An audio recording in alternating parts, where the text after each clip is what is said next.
Mesdames et messieurs, bonjour, bienvenue dans votre émission Fact Show. Une femme positive au test PCR, c'est-à-dire à la COVID-19, peut-elle contaminer son enfant pendant la grossesse?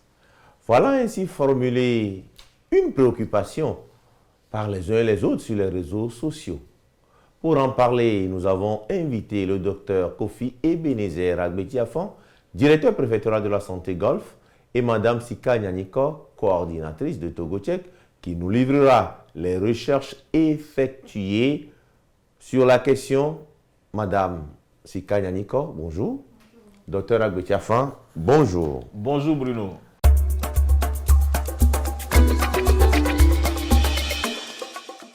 Sika Nyaniko, quelles sont les préoccupations des uns et des autres concernant la transmission de la COVID-19 de la mère à l'enfant? Oui, Bruno, la question suscite des interrogations sur la toile.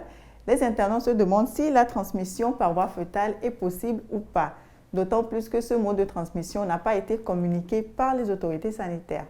Et selon les recherches de Togo Tchèque, qu'avez-vous trouvé comme information? Une étude française parue le 14 juillet 2020 dans la revue Nature Communication informe qu'une contamination intra-utérine est possible. Cette conclusion émane de l'analyse des prélèvements sanguins d'une maman porteuse du virus de la COVID-19 ayant accouché d'un petit garçon en mars 2020. Selon cette étude, après l'accouchement, le bébé né par césarienne a présenté des symptômes de l'infection. Mais il n'a reçu ni antiviraux ni aucun autre traitement spécifique. Il s'est progressivement rétabli et sorti de l'hôpital après 18 jours.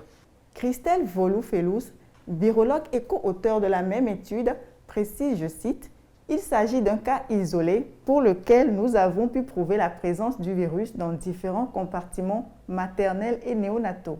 La possibilité de transmission du virus en cours de grossesse est donc avérée. Le virus a été retrouvé dans des quantités importantes dans le placenta, le liquide amniotique, le sang maternel, le sang de cordon et en postnatal. » C'est ce qu'elle a confié au magazine féminin en ligne journaldesfemmes.com dans un article publié le 22 mars 2021. La mauvaise nouvelle, c'est que ça puisse se produire. La bonne nouvelle est que c'est rare, a commenté Dr Delika de l'hôpital Antoine Béclair de Clamart en France, qui a aussi participé à l'étude. Ces propos sont rapportés par l'agence France Presse dans un article publié le 14 juillet 2020. Toujours dans le même article, sur plusieurs milliers de cas d'enfants nés de mères souffrant de la COVID-19, pas plus de 2% ont été déclarés positifs au virus et encore moins ont développé des symptômes graves. L'article cite Marianne Knight, professeure de santé maternelle et infantile à l'université d'Oxford, qui n'a toutefois pas participé à l'étude. Le principal message pour les femmes enceintes reste d'éviter l'infection par le lavage des mains et la distanciation sociale, a insisté l'experte. Docteur Agbetiafan, vous êtes médecin, vous êtes pédiatre. Dites-moi la main sur le cœur. Une mère peut-elle transmettre la COVID-19 à son enfant? Vous savez, pour ce qui concerne les recherches scientifiques ou les déclarations scientifiques, il y a un cadre réglementaire, légal, assez clair, bien structuré, bien défini, que les scientifiques maîtrisent. Alors, avant de pouvoir faire une déclaration qui peut prouver l'existence d'un phénomène comme ce que vous venez de dire tout à l'heure, cela sous-entend que celui-là qui va porter l'information a pu suivre la méthodologie scientifique concernée. Et cela, il a pu avoir l'agrément d'un collège scientifique qui a pu lire ces publications ou suivre ces recherches, voir si toutes les méthodologies sont respectées. Si tel n'est pas le cas, ça va être de la pagaille, un peu de tout. Vous-même, vous pouvez rester là-bas et faire une observation et supposer que cette observation, elle est une vérité d'église. Non, les choses ne se passent pas comme ça. À l'heure actuelle, en ma qualité de pédiatre, je peux vous affirmer une chose, c'est que jusqu'à présent, aucune phytopathie liée à la COVID, à la naissance, n'a été décrite dans la littérature. Ça n'existe pas encore. Et aussi, toutes les recherches, les publications que Sika vient tout à l'heure de nous dire, ce sont des cas assez rares, comme elle-même l'a dit, et on n'a pas assez de recul, et on n'a pas un nombre assez important de cas avant de pouvoir l'affirmer. Donc, on n'est que dans la phase de l'hypothèse. Les résultats d'une recherche peuvent constituer l'hypothèse pour d'autres recherches. Nous sommes actuellement dans cette étape de la recherche qui pouvait nous prouver plus tard peut-être que effectivement la transmission de la mère à l'enfant lorsque le fœtus était encore dans le ventre de l'enfant était possible ou durant l'accouchement. Toutefois, nous savons que durant l'allaitement, et quand on connaît bien les modes de transmission de ce virus-là, une mère contaminée qui allaite son enfant sans respecter des mesures barrières, des fois même je pourrais dire des mesures barrières additionnelles, et bien la mère peut contaminer l'enfant. Pas forcément nécessairement à travers le lait maternel, mais toujours à travers les autres modes de contamination classiques que nous connaissons, comme par exemple la voie aérienne ou bien respiratoire, si cette mère qui allaite son enfant, qui est vraiment en contact avec son enfant, eh bien, ne porte pas la bavette ou le cache-nez, par exemple, ne se lave pas, ne pratique pas une hygiène corporelle assez rigoureuse avant de pouvoir mettre son enfant en contact avec elle. Donc, elle peut effectivement transmettre cette maladie à l'enfant. Ça, c'est classique, c'est connu.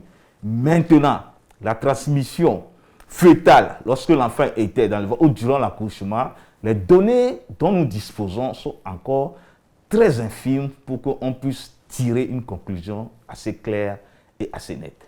En français, facile, docteur Aguitiafan, est-ce qu'une mère positive à la COVID-19 peut transmettre pendant la grossesse à son enfant le virus? En français, facile.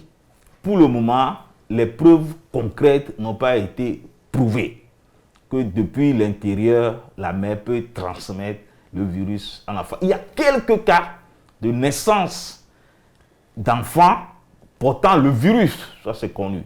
Comme je vous l'ai dit, un seul oiseau ne fait pas le printemps. Il faut que nous ayons beaucoup d'autres cas et qu'on puisse faire des recherches, les lier, voir qu'il y a effectivement une différence significative entre les mères porteuses du virus et qui ont accouché des enfants qui ont le virus et des mères qui n'ont pas le virus mais qui ont accouché des enfants qui ont le virus. Donc, il faut pouvoir faire cette étude-là pour qu'on puisse effectivement voir qu'il y a une différence significative. Donc, en français clair, à l'heure actuelle des recherches, il serait très difficile et très précipité d'affirmer cela, que le virus peut faire avoir une transmission interplacentaire. Puisque vous avez reconnu qu'il y a des cas rares, est-ce qu'on en a déjà recensé dans notre cher pays, le Togo? Moi, j'ai eu des cas de naissance au CHUSO, de nouveau-nés, oui, de mères porteuses de ce virus-là. Et on a trouvé aussi le virus chez l'enfant. On a eu des cas. Mais le cas précis que moi j'ai eu à gérer, c'était la mère, quand elle était enceinte, on n'avait pas découvert le virus sur elle. Mais le jour, elle a accouché et pendant les 3 premiers jours d'accouchement, elle a commencé par manifester des signes. On a demandé le test est revenu positif chez elle, la maman. Donc, par ricochet, il est évident, on devait faire le test chez l'enfant, on a fait aussi le test chez l'enfant. Alors la question était de savoir, quand est-ce que cette mère était positive? Est-ce qu'elle était positive avant l'accouchement? Oui ou non? On ne peut pas le dire dans ce cas précis. Le nouveau-né s'est positivé aussi. Quand est-ce que le nouveau-né est devenu positif aussi? Ça va être compliqué de le dire, mais tout compte fait, on a eu des nouveau-nés qui sont positifs, dont les mamans aussi étaient positives. On a eu des cas. Maintenant, quand est-ce que la contamination de la mère à l'enfant a eu lieu? À l'état actuel des choses, ça va être difficile de le signaler. Sika, en tant que coordinatrice de TogoCheck, je sais que vous faites beaucoup de recherches. Les auditeurs aimeraient savoir si Bon, on ne peut pas avoir cette transmission intraplacentaire. Est-ce que pendant l'allaitement, au moins, l'enfant peut contracter le virus du Covid-19 si, d'aventure, la maman en est porteuse? Selon une publication de TV5 Monde en date du 15 juin 2021, une recherche menée par le Conseil supérieur de la recherche scientifique espagnol en collaboration avec un hôpital universitaire de Valence conclut qu'aucun des échantillons de lait maternel analysés ne contenait de traces de l'ARN du coronavirus. En revanche, ces mêmes échantillons contenaient les anticorps développés par la mère, ce qui suggère que le lait maternel est un vecteur de transmission d'anticorps, explique Maria Carmen Collado, chercheuse chargée du projet.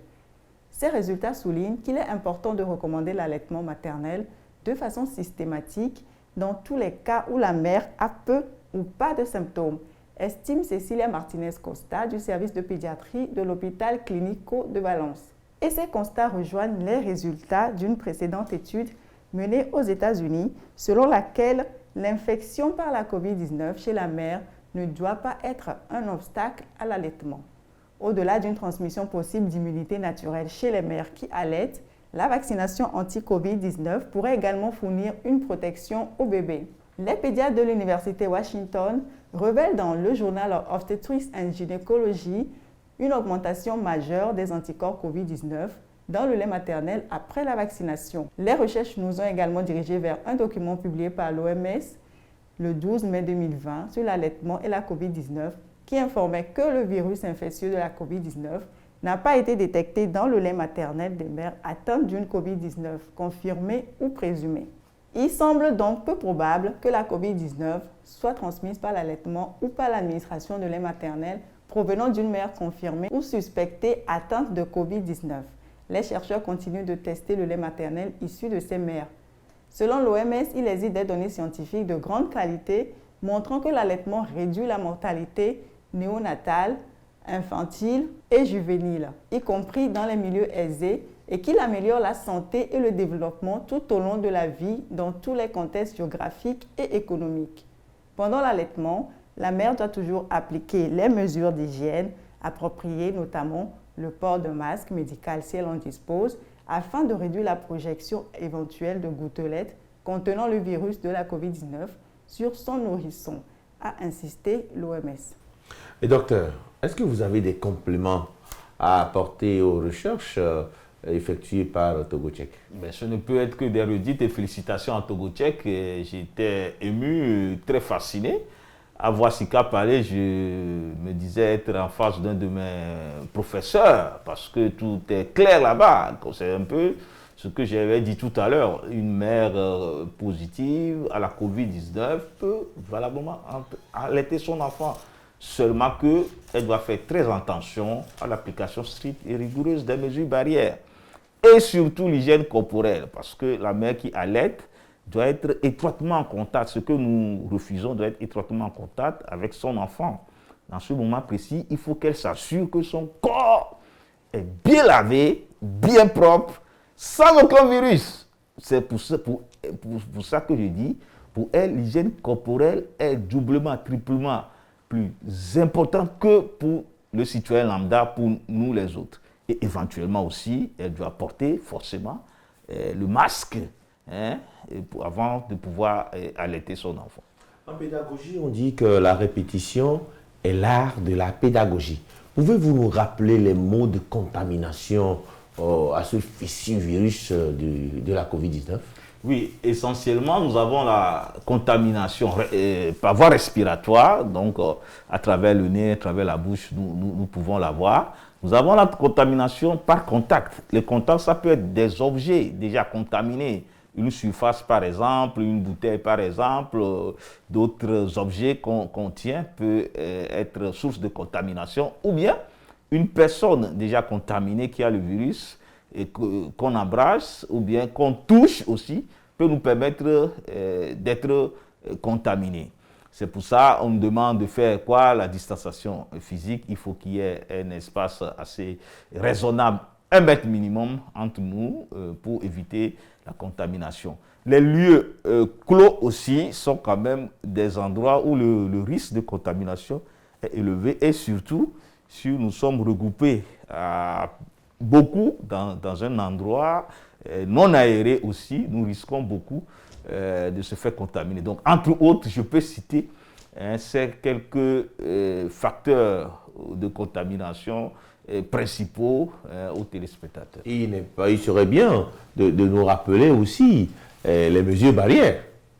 Absolument, absolument. Donc, pour éviter maintenant ces contaminations à travers ces moments-là précis, donc il faut forcément porter le masque.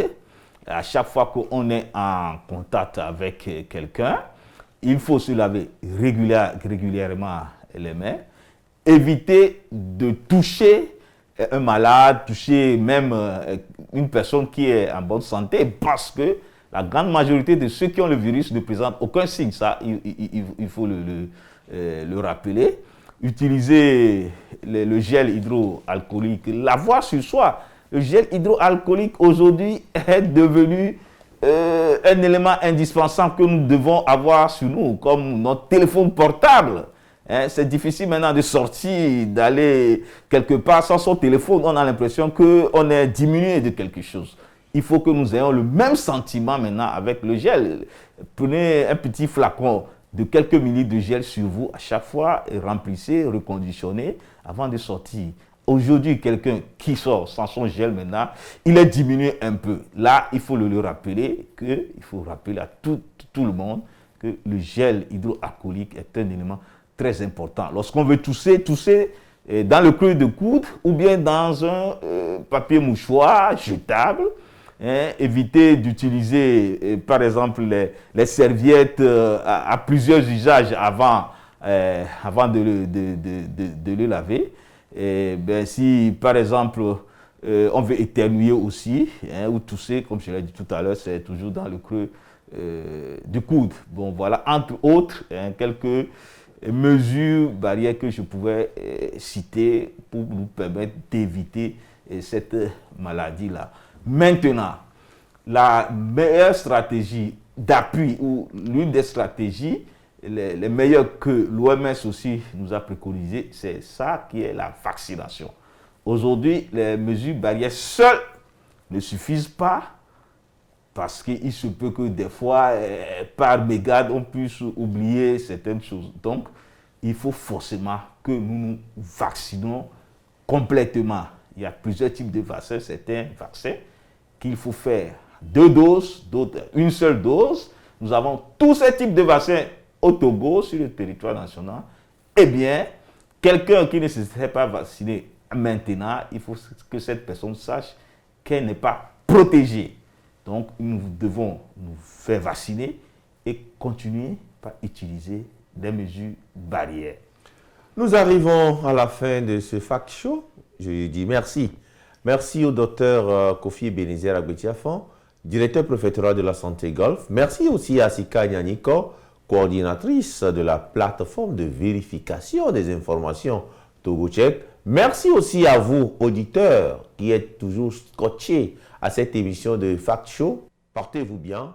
À très bientôt.